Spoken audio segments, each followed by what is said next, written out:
Vamos a hablar del modelo de la media varianza o modelo de Markowitz. Iniciamos con la frase no poner todos los huevos en la misma canasta, es decir, si se cae la canasta se romperán todos los huevos. En cambio, colocar los huevos en varias canastas diversificará el riesgo de romperse. Las carteras de riesgo que comprenden solo un activo único son ineficientes. Esto no significa tener todos los activos dentro de un portafolio sin ninguna lógica. Es equilibrar las variables de rentabilidad y riesgo de mercado. Recurrimos a la diversificación, que es componer un portafolio con distintos tipos de activos con el objetivo principal de reducir riesgos. Para lograr este portafolio óptimo, utilizamos el modelo media varianza o modelo de Markowitz. En otras palabras, el criterio media varianza se basa en la selección de oportunidades de inversión en base a su rentabilidad esperada y su riesgo. Se pretende elegir aquellas combinaciones de activos o carteras que presenten la mayor rentabilidad esperada dado cierto nivel de riesgo. En qué acciones se debe invertir y cuánto se debe invertir. Conceptos a tener en cuenta. Varianza es una medida de la dispersión. Desviación estándar, la raíz cuadrada de la varianza. Correlación, la forma como se mueve un activo bien equilibrado dentro del portafolio de inversión respecto a otro. Covarianza, mide la variación en el rendimiento de una acción, medida del grado en que los rendimientos de dos activos de riesgo se mueven en equipo. Si es positiva, los rendimientos de activos se mueven juntos y si es negativa, varían inversamente. Coeficiente de correlación.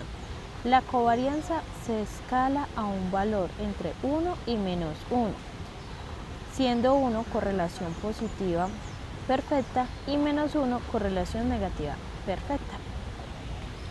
La diversificación viene dada básicamente por la correlación entre los rendimientos de cada par de activos de cartera, es decir, cómo se comportan los rendimientos de un activo con respecto al otro.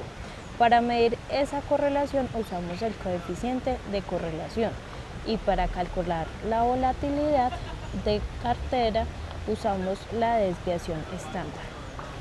¿Qué es entonces la diversificación de cartera? La diversificación nos permite construir carteras con mayores rendimientos esperados y menor desviación estándar. Contamos con 3 restricciones o límites de la diversificación. La primera es restricción paramétrica. La rentabilidad esperada debe ser igual o superior a una rentabilidad por el inversor. La segunda, que es la restricción presupuestaria, nos dice es la suma total de los pesos de cada valor de cartera y no puede sumar más de uno. Y tercero, realizar inversiones positivas. Gráficamente podemos observar la frontera eficiente, el cual en el eje horizontal representa el riesgo asumido y el eje vertical la rentabilidad de la inversión.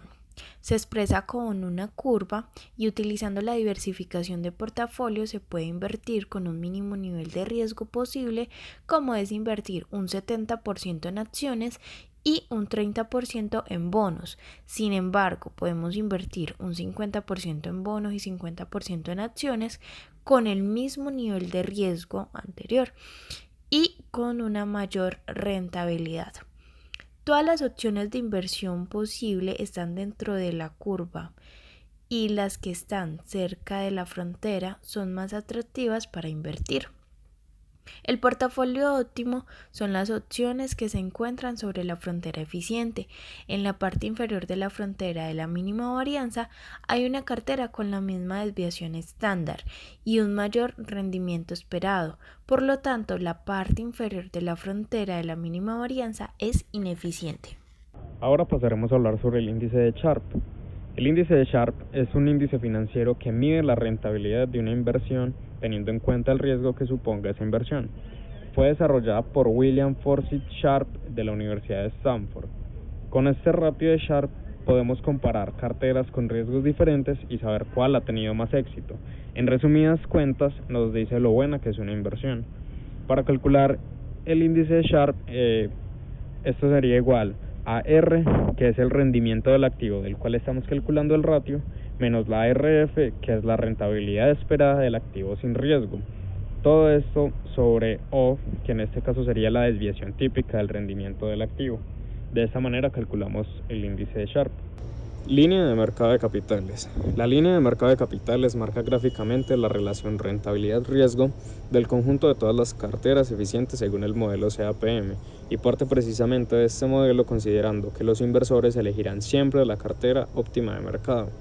La base de esta línea es el activo libre de riesgo y establece que las carteras eficientes están compuestas por parte de este activo libre de riesgo y una cartera de activos arriesgados, de manera que el introducir el activo libre de riesgo en una cartera la optimiza. Un mayor grado de aversión al riesgo del inversor supone situarse en la parte baja de la línea, es decir, más cerca de la rentabilidad del activo libre de riesgo. Por otro lado, conforme subimos por la línea de mercado de capitales, se obtendría mayor rentabilidad esperada, pero también mayor volatilidad del riesgo. De esta manera, los inversores que quieran asumir mayor riesgo se colocarán más arriba de la curva.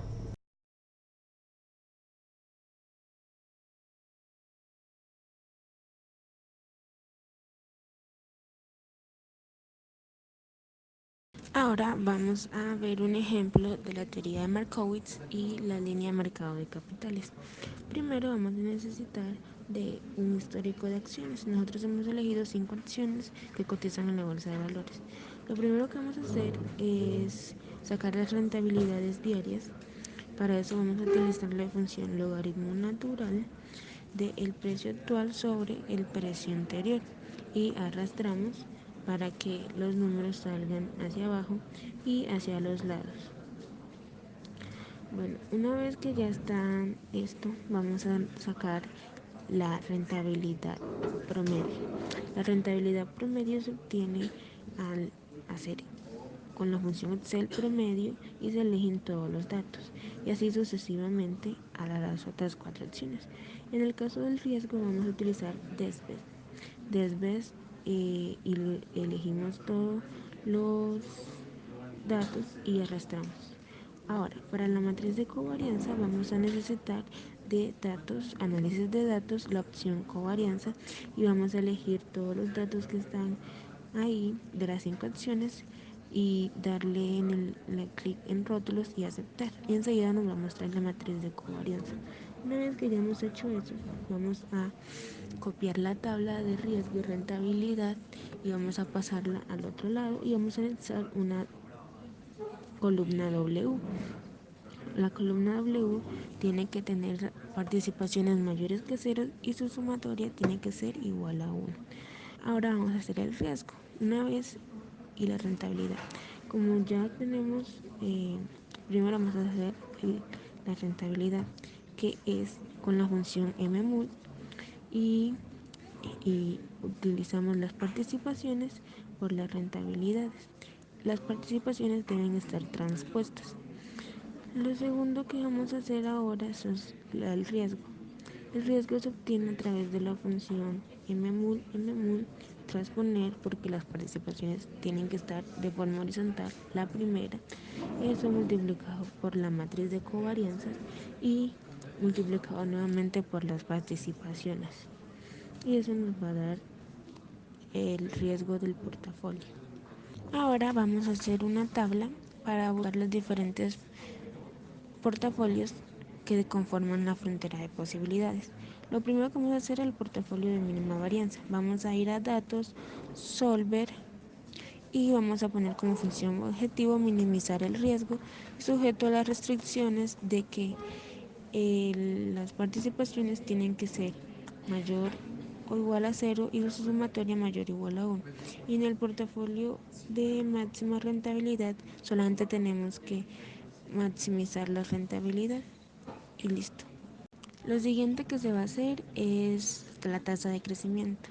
Se cuentan cuántas casillas hay entre el valor mínimo y el máximo y se pone el valor máximo menos el mínimo sobre el número de portafolios que hay allá. Y eso se va a considerar el riesgo teórico, es la suma del riesgo del portafolio más la tasa de crecimiento. Así lo hacemos sucesivamente y vamos a utilizar en todos los casos solvers para ver el diferente portafolio cuando el riesgo es igual al riesgo teórico. Por último, tenemos la línea de mercado de capitales. Esa se obtiene al tener la tasa libre de riesgo. Esa tasa libre de riesgo está anual. Tenemos que hacer una pequeña conversión a la tasa diaria, que es 1 más la tasa, eso elevado a la 1 sobre 360, y a todo eso se le va a restar 1. Luego se hace el índice de Sharpe, que es la rentabilidad del portafolio menos la tasa libre de riesgo en rentabilidades diarias sobre el riesgo del portafolio. Una vez que se tiene el índice de Sharpe, vamos a proceder a realizar una tabla de riesgo y rentabilidad. El riesgo va a ser un riesgo dado por nosotros y la rentabilidad va a estar dicha por la línea de mercado de capitales, cuyo intercepto es la tasa libre de riesgo diaria más el índice de Sharpe por el riesgo que hemos elegido para eso. Una vez que se tiene la ecuación hecha, se arrastra para ver los resultados. Como ya sabemos, esos son los resultados de la pendiente. Vamos a maximizar el índice de Sharpe para que nos dé el portafolio óptimo, que es el intercepto. Bueno, no el intercepto en sí, sino la tangencia con la frontera de posibilidades. La maximización del índice de Sharpe es bastante sencilla. Solamente tenemos que ir a Solver, poner como función objetivo el índice de Sharpe, maximizar, y están sujetas a las mismas restricciones, que sus participaciones sean mayores que 0 y la sumatoria de estas tienen que ser igual a 1. ¿Qué son las ventas en corto? Las ventas en corto, o también conocidas como transferencia temporal de valores o en sus siglas TTV, son aquellas en las que una parte, el originador, transfiere la propiedad de unos valores, el objeto de la operación, a la otra, el receptor, con el compromiso de devolverlos en la misma fecha o en una fecha posterior que no puede exceder de un año. El receptor especula que el precio de la acción bajará en el futuro. Si el precio de la acción realmente baja después de abrir la operación, el operador debería comprar acciones a un precio menor que el precio por el que las vendió, ganando la diferencia. Para garantizar el cumplimiento en el término de la operación y cubrir el riesgo de mercado, el receptor debe disponer de una suma de dinero o unos títulos de valor igual o mayor al de las acciones pedidas en préstamo como garantía. En Colombia, ¿está permitido las ventas en corto?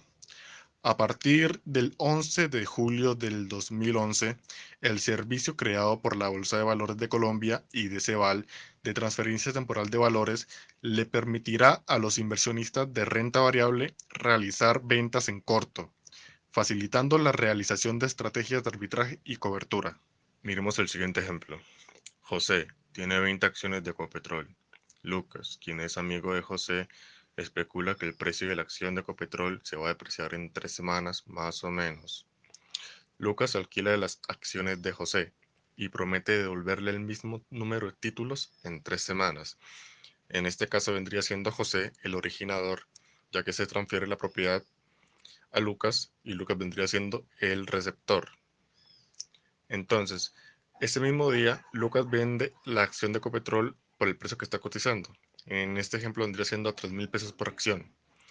El beneficio que vendría ganando sería de la cantidad de acciones que tiene por el precio, es decir, de 60.000 pesos. Pasadas las 3 semanas, la acción de Ecopetrol baja un 50%, es decir, que ahora cotiza a 1.500 pesos por acción. En ese mismo momento, Lucas recompra las 20 acciones que le debe a José por la cantidad de acciones que necesita multiplicada por el precio de la acción, que vendría siendo de 30.000 pesos. Lucas le devuelve las acciones a José y el beneficio que obtendría sería la diferencia de el beneficio que obtuvo vendiendo la acción a 3.000 pesos menos la cantidad que le costó haber recomprado la acción, que vendría siendo 60.000 menos 30.000. Entonces su beneficio vendría siendo 30.000. El mayor riesgo que se puede afrontar en este tipo de problemas es perder todo el capital invertido. Porque si, por ejemplo, en el ejemplo anterior, en vez de disminuir el precio, aumentase de 30.000 pesos por acción a 6.500 pesos por acción. Esto vendría implicando una pérdida de casi el 117% para el dueño de las acciones. Es decir, que no siempre la especulación puede llegar a favor, sino también puede llegar en contra. El límite de ganancias nunca va a ser del 100%, ya que el precio de una acción siempre va a ser mayor que cero.